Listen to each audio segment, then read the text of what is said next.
ഗ്രാമശ്രീ കോഴികൾ വളരുന്നൊക്കെ നോക്കി ഇങ്ങനെ നിൽക്കുകയാണ് ഞാൻ. അപ്പോഴാണ് ഇവരെ കൂട്ടിൽ കുറച്ച് കോഴിപ്പേൻ കണ്ടത്. കോഴിപ്പേൻ എന്ന് പറഞ്ഞാൽ ചെറിയൊരു ജീവിയാണെങ്കിലും കൂടിയിട്ട് ശ്രദ്ധിച്ചിട്ടില്ലെങ്കിൽ എല്ലാ കോഴികളും ഒന്നടക്കം ചത്തുപോകും. അത്രയും അപകടകാരിയായ ഒരു ജീവിയാട്ടോ.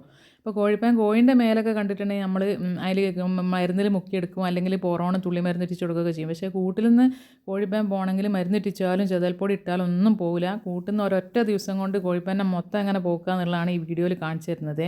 അപ്പോൾ കോഴിപ്പേൻ മെയിനായിട്ട് വരിക അടയിരിക്കുന്ന കോഴികളെ മേലും പിന്നെ തുറന്നു വിടാത്ത കോഴികളെ കൂട്ടിലുമാണ് ഇവർ വരിക. ഈ വന്നിട്ടുണ്ടെങ്കിൽ കോഴിൻ്റെ മേൽ കയറി കൂടിയിട്ട് കോഴിൻ്റെ മേത്ത് നല്ല രക്തമൊക്കെ ഊറ്റി കുടിച്ച് കോഴിനെ കൊന്ന് കോഴി നെഞ്ചുണക്ക് വന്ന് ക്ഷീണിച്ച് ചത്ത് പോണ വരെ കോഴിപ്പേൻ അതിൻ്റെ ദേഹത്തു നിന്ന് പോകില്ല.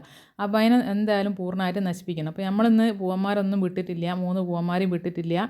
ഗ്രാമശ്രീനെ ഫുള്ള് പുറത്ത് വിട്ട് ഇന്ന് ഫുള്ള് കൂട് ക്ലീനിങ് ആ പണി. അപ്പോൾ ഇതിൽ ആദ്യം ഉണ്ടായിരുന്ന ചിപ്പിളിപ്പൊടിയൊക്കെ നമ്മൾ വാരി കൊണ്ടിട്ട് കേട്ടോ.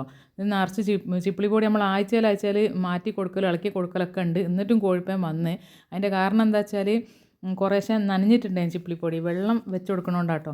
സാധാരണ എല്ലാവരും പറയും വൃത്തിയില്ലാത്ത കൂടുകളിലാണ് കോഴിപ്പേൻ വരാമെന്ന്. വൃത്തിയില്ലാത്ത കൂടുകളിൽ വരും. അതിന് പുറമെ നല്ല ചൂടുള്ള സ്ഥലത്താണെങ്കിൽ കോഴിപ്പേൻ വരും. പിന്നെ അതുപോലെ നനവ് തട്ടിയാലും കോഴിപ്പേൻ വേഗം വരും. അപ്പോൾ ഇവിടെ എന്ന് പറഞ്ഞാൽ ഇതുപോലത്തെ കൂട്ടിലൊക്കെയാണ് നമുക്ക് ശരിക്കും ആ നിപ്പിൾ ഡ്രിങ്കർ സിസ്റ്റത്തിൻ്റെ ഉപയോഗം ഇപ്പോഴാട്ടോ മനസ്സിലാവുന്നത്. നമ്മൾ ശരിക്കും എല്ലാ കൂട്ടിലും പുറത്തേക്കാണ് വെള്ളം കൊടുത്തിട്ടുള്ളത്. പക്ഷേ ഈ ഒരു കൂട്ടിൻ്റെ കമ്പിയൊക്കെ നല്ല സ്ട്രോങ് ആണ്. നമുക്കിത് കട്ട് ചെയ്യാൻ പറ്റൂല. മറ്റേ കട്ടിങ് മെഷീനൊക്കെ കൊണ്ടുവന്നിട്ട് വേണം. അതുകൊണ്ട് നമ്മൾ ഇത് ഉള്ളിൽ തന്നെയാണ് വെള്ളം വെച്ച് കൊടുത്തിരുന്നത്. അപ്പോൾ വെള്ളപാത്രത്തിൽ നിന്ന് തട്ടി വെള്ളം നനഞ്ഞ് പിന്നെ കുറച്ച് സ്ഥലത്ത് കോഴിപ്പേനൊന്ന് 2-3 ഉണ്ടായാൽ മതി. പിന്നെ അതൊന്നായിട്ട് സ്പ്രെഡ് ആവുമല്ലോ. ഫുള്ള് സ്പ്രെഡായില്ല, ലേശമായപ്പോൾ തന്നെ നമ്മൾ കണ്ടിട്ടുണ്ട്. അപ്പോൾ തന്നെ നമ്മൾ ഫുള്ള് ക്ലീൻ ചെയ്യാമെന്ന് വിചാരിച്ചിട്ടുണ്ട്. അങ്ങനെ ഇതിൻ്റെ ഫുള്ള് ചിപ്പിളിപ്പൊടി എടുത്ത് ആ മാറ്റിയിട്ട ചിപ്പിളിപ്പൊടി ഇവിടെ ഇട്ട് കത്തിക്കുകയാണ്. അല്ലെങ്കിൽ ഉറപ്പാണ് ബാക്കിയുള്ള കോഴികൾ ഇതിൽ വന്ന് ചിക്കി കഴിഞ്ഞിട്ട് ഓല മേലേക്കും കൂടി കോഴിപ്പേനാവും. അതുകൊണ്ട് വാരിയിട്ട ഉടനെ തന്നെ അത് കത്തിക്കുക കേട്ടോ ചെയ്യണത്. എന്നിട്ട് നമുക്കിനി കൂടിൻ്റെ ഉള്ളും വേണം ഒന്ന് നല്ലോണം തീയിടുക. അപ്പോൾ അതിന് വേണ്ടിയിട്ട് കുറച്ച് കരിയിലൊക്കെ കൂട്ടിയിട്ടിട്ട് കൂടിൻ്റെ മുകളിൽ തന്നെ കരിയിലുണ്ട്, പിന്നെ കുറേ മുറ്റത്തത്തെ കരിയിലും ഒക്കെ കൂടി എടുത്തിട്ട് നമ്മൾ കൂടിൻ്റെ ഉള്ളിലേക്ക് ഇടുക കേട്ടോ. ഇങ്ങനെ നമ്മൾ ഒന്നായിട്ട് കൂടിൻ്റെ ഉള്ളിൽ തീയിടുമ്പോൾ ഒരൊറ്റ ദിവസം തന്നെ കോഴിപ്പേൻ എന്ന് പറഞ്ഞ സാധനം മുഴുവനായിട്ട് പൂർണ്ണമായിട്ട് നശിച്ച് പോകും. ഒരൊറ്റൊന്നു പോലും ബാക്കിയില്ലാതെ ഫുള്ളായിട്ട് ക്ലീൻ ആവും കേട്ടോ. അപ്പോൾ ഇത് ശരിക്കും ഒരു ദിവസം ഫുള്ള് നല്ല പോലെ കത്തിച്ചിട്ട് പിറ്റേ ദിവസമാണ് കോഴിനെ ഇടേണ്ടത്. പക്ഷെ നമുക്ക് എല്ലാവരും കൂടി മാറ്റിയിടാൻ വേറെ കൂടില്ലാത്തതുകൊണ്ട് നമ്മളിത് രാവിലെ തന്നെ പരിപാടി തുടങ്ങിയിട്ടുണ്ട്. അപ്പോൾ രാവിലെ തന്നെ അത് ഫുള്ള് കത്തിച്ചതിൻ്റെ ശേഷം നമ്മൾ വൈകുന്നേരമാണ് കോഴിനെ അതിലേക്ക് ആക്കിയിട്ടുള്ളത് കേട്ടോ. അപ്പോൾ ഫുള്ള് കരിയില നിറച്ചിട്ടുണ്ട്. ഇനിയിപ്പോൾ അടുത്ത പരിപാടി ഇത് കത്തിക്കലാണ്. ഇതുപോലത്തെ വാർപ്പ് കൂടൊക്കെ ആകുമ്പോൾ അങ്ങനെ ഒരു സൗകര്യമുണ്ട്. നമുക്ക് എത്ര വേണമെങ്കിലും നല്ലപോലെ തീയിടാം. ഒന്നും കത്തി പോകാനൊന്നുമില്ലല്ലോ. ഫുള്ള് നശിക്കുകയും ചെയ്യും. എല്ലാ ഭാഗത്തും എത്തുന്ന പോലെ തന്നെ നമ്മൾ തീ കൊടുക്കും വേണം. ഇതിപ്പോൾ നമുക്ക് പിന്നെ ഇതേപോലെ നമുക്ക് മരക്കൂട്ടിലും കമ്പിക്കൂട്ടിലൊക്കെ ചെയ്യാൻ പറ്റും കേട്ടോ. കമ്പിക്കൂടാണെങ്കിൽ നമ്മൾ ഇതേപോലെ തീ കൊടുത്തിട്ട് കമ്പിയുള്ള അടിഭാഗത്തും ഡോറിനും സൈഡിലും എല്ലാ സ്ഥലത്തും നമുക്ക് ഇങ്ങനെ കാണിച്ചു കൊടുക്കാം കേട്ടോ, കമ്പിക്കൂടാണെങ്കിലും.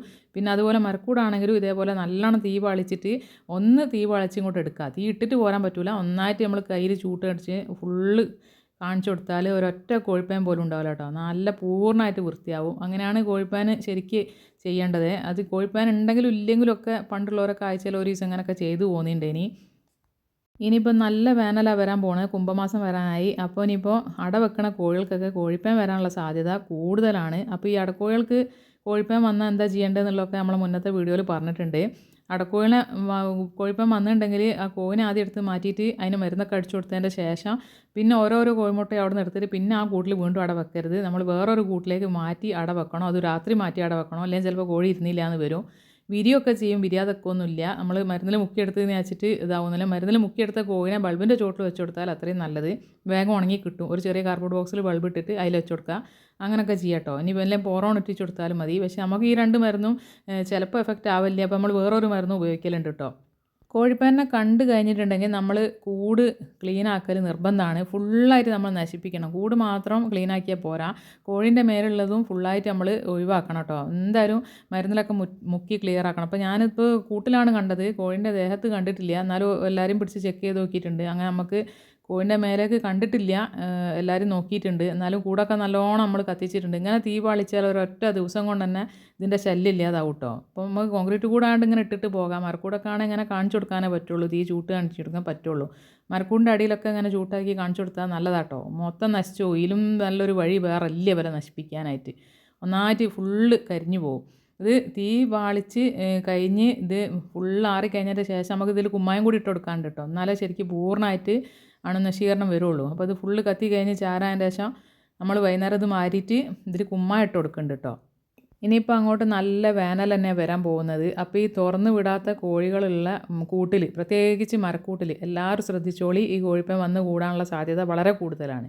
അപ്പോൾ നമ്മൾ ഇത് എവിടെ വെച്ചാൽ നമ്മൾ വെള്ളപ്പാത്രമൊക്കെ ഒന്ന് പൊന്തിച്ച് നോക്കുക, അല്ലെങ്കിൽ തീറ്റപാത്രം പൊന്തിച്ച് നോക്കുക. അതിൻ്റെ ചോട്ടിലൊക്കെ വന്ന് കൂടിയിട്ട് പിന്നെ കോഴിൻ്റെ ദേഹത്തേക്ക് വരിക ചെയ്യുക. അപ്പോൾ ഈ തുറന്ന് വിടാത്ത കോഴികളെയും അടക്കോഴികളെയും ഇതിങ്ങൾ വല്ലാതെ ശല്യം ചെയ്യുക. അപ്പോൾ ചൂടാകുമ്പോൾ എന്തായാലും ഇത് വല്ലാതെ പെരുകും. അപ്പോൾ എല്ലാവരും ഒന്ന് ശ്രദ്ധിക്കുക കേട്ടോ. ഈ വേനൽ വരുമ്പോൾ, വേനലിലാണ് കോഴിപ്പൻ അധികം കണ്ടുവരിക. പ്രത്യേകിച്ച് അടക്കോഴികളുടെ കാര്യത്തിൽ എന്തായാലും എന്നും ചെക്ക് ചെയ്യണം. അടക്കോഴികളെ പുറത്ത് വിടുമ്പോഴൊക്കെ ഒന്ന് പിടിച്ച് നോക്കണം.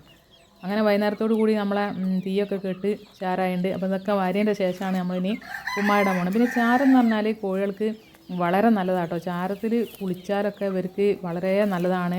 എന്താ പറയുക, ഇവരെ മേലുള്ള ചെറിയ ചെറിയ അസുഖങ്ങൾ വരുന്ന പ്രാണികൾ ഇതൊക്കെ പോകാനൊക്കെ സഹായിക്കും കേട്ടോ. പക്ഷേ ഞാനിവിടെ ഇതിൽ ചാരം വെക്കണില്ല. എന്താ വെച്ചാൽ ഇത് കോഴിപ്പന്നെ കത്തിച്ച് അല്ലേ. പിന്നെ അതുമല്ല, ഇതിൽ നമുക്ക് കുമ്മായം വിതറാനുള്ളതുകൊണ്ട് ഈ കൂട് വൃത്തിയാക്കാനുള്ളതിനെ കൊണ്ട് ഞാൻ ഇതിൽ ചാരം വെക്കണില്ല. ഫുള്ള് വാരി ഒഴിവാക്കുകയാണ്. എന്നിട്ടാണ് ഞാൻ കുമ്മായം ഇട്ട് കൊടുക്കണത്. കുമ്മായം തന്നെ നമുക്ക് പല ടൈപ്പ് കുമ്മായം കിട്ടാണ്ട് കേട്ടോ. അതിൽ നമ്മൾ ഏറ്റവും ക്വാളിറ്റി കൂടിയ കുമ്മായം തന്നെ വാങ്ങിക്കാനായിട്ട് നോക്കുക. അതായത് നല്ല നൈസായിട്ടുള്ള പൊടിയായിട്ടുള്ള കുമ്മായം ഉണ്ടാവും കേട്ടോ. കുമ്മായം എത്ര ക്വാളിറ്റി കൂടിയാലും കുറഞ്ഞാലും വളരെ കുറഞ്ഞ റേറ്റ് അതിനുള്ളൂ. ഇതിന് കിലോന് 20 ഉറുപ്പ്യ ഉള്ളൂ കേട്ടോ. ഇത് നമ്മൾ 5 കിലോൻ്റെ പാക്കാണ്, നമുക്ക് കൃഷിക്കും കൂടി വാങ്ങിയതാണ്. അപ്പോൾ ഇതാണ് വളരെ നൈസ് പൊടിയാട്ടോ. ഇതിന് ഒരു അളവൊക്കെ ഉണ്ട്. ഇത് അളവിൽ കൂടുതൽ ഇട്ടിട്ടുണ്ടെങ്കിൽ കോഴീൻ്റെ കാലൊക്കെ പൊട്ടി വിണ്ട് കീറി അസുഖങ്ങൾ വരും കേട്ടോ. അപ്പോൾ വളരെ കുറഞ്ഞ അളവിലാണ് ഇത് ഇട്ട് കൊടുക്കേണ്ടത്. തമിഴ്നാട്ടിലെ ഫാമിലൊക്കെ എന്ന് പറഞ്ഞിട്ടുണ്ടെങ്കിൽ കുമ്മായം കലക്കിയിട്ട് ഈ കോഴിക്കൂടിൻ്റെ ചുമരിലും സൈഡിലൊക്കെ കലക്കി ഒഴിക്കും. നല്ലൊരു അണുനാശിനിയാണ് ഇത് കേട്ടോ.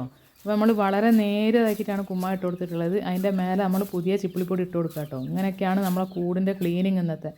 അപ്പോൾ കോഴിപ്പൻ പൂർണ്ണമായിട്ട് പോയി എന്നാണ് ഇപ്പോൾ ഞാൻ വിചാരിക്കുന്നത്. അപ്പോൾ ഫുള്ള് ക്ലീനാക്കി ഇന്ന് വൃത്തിയായിട്ടുണ്ട്. അപ്പോൾ കുമ്മായം നല്ല അണുനാശിനിയാണ്. കുമ്മായം ഇടയ്ക്കിടയ്ക്ക് നമ്മൾ കോഴിക്കൂട്ടിൽ വിതരുന്നത് നല്ലതാണ്. പക്ഷേ കുറഞ്ഞ അളവിൽ കിട്ടും, വളരെ കുറഞ്ഞ അളവിൽ. അത് നല്ല ഇനം കുമ്മായം തന്നെ വിതറാൻ നോക്കുക. വളരെ നൈസ് പൊടിയായിട്ടുള്ള വിതറാൻ നോക്കുക. പിന്നെ നമുക്കിപ്പോൾ ഇവിടെ അഡൾട്ടായിട്ടുള്ള 2 പൂവന്മാരെ കൊടുക്കാണ്ട്, ഒരു റെഡ് പൂവനെ ഒരു നേക്കഡ് നെക്ക് പൂവനെയും കൊടുക്കാണ്ട്. ആവശ്യമുള്ള ഒരു നമ്പറിലേക്ക് വാട്സപ്പ് ചെയ്യാട്ടോ, വിളിക്കരുത്. ഇതുപോലത്തെ ഓരോരോ പണിയിലാകുമ്പോൾ നമുക്ക് കോൾ എടുക്കാനേ പറ്റൂല. എന്നും ഓരോരോ പണിയായിരിക്കും, എന്നും ഓരോരോ തിരക്കായിരിക്കും. ഇനി ഇത് കഴിഞ്ഞിട്ട് വാഴ കൊണ്ടുവരാനുണ്ട്. ഈ ഗ്രാമശ്രീക്ക് കൊടുക്കാനുള്ള വാഴ ഇവിടെ വീണെടുക്കുന്നുണ്ട്, അത് പോയി എടുത്തുകൊണ്ടുവരാനുണ്ട്. ഓരോരോ പണിയായിരിക്കും ഓരോ ദിവസം. അപ്പോൾ കോൾ എടുക്കാൻ പറ്റൂല. പൂവന്മാരെ ആവശ്യമുള്ള ഒരു നമ്പറിലേക്ക് വാട്സപ്പ് ചെയ്യാട്ടോ.